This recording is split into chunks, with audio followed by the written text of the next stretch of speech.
Grand maître Lumumba. Dès l'aube, l'homme s'agenouilla devant l'autel obscur. Sa voix tremblait, mais sa décision était ferme. Je viens implorer ta faveur.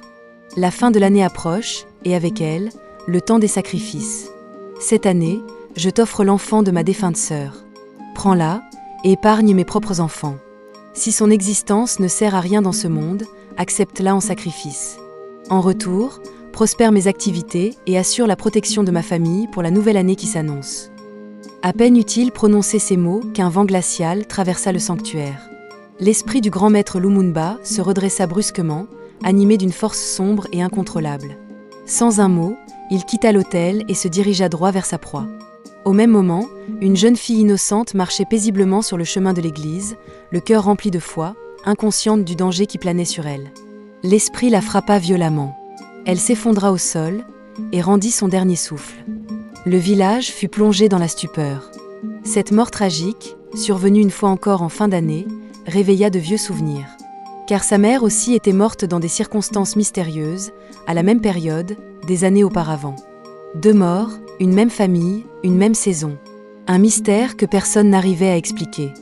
Avant de poursuivre cette histoire, je déclare sur la vie de toi qui m'écoute en ce moment que tout sacrifice humain attire des conséquences terribles, et aucune richesse ne vaut le sang d'un innocent.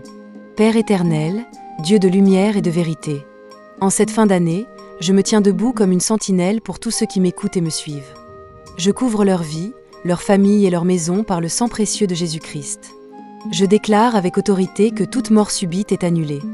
Aucun esprit de sacrifice, aucun autel de sang, aucune alliance cachée ne localisera leur famille, ni aujourd'hui ni demain. Je proclame que leurs âmes ne serviront jamais de monnaie d'échange, ni pour les sacrifices de fin d'année, ni pour les œuvres des ténèbres, visibles ou invisibles. Leur vie appartient à Dieu seul. Là où l'ennemi avait programmé le deuil, je déclare la vie. Là où la mort était annoncée, je libère la protection divine. Leurs enfants, leurs parents, leurs proches sont cachés sous l'ombre du Très-Haut.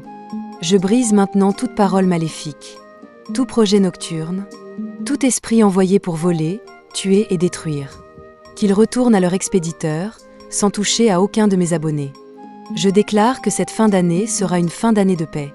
Sans larmes, sans cercueil, sans cri de deuil. Ils entreront dans la nouvelle année vivants, debout et victorieux. Je le proclame avec foi, et je scelle cette prière au nom puissant de Jésus-Christ.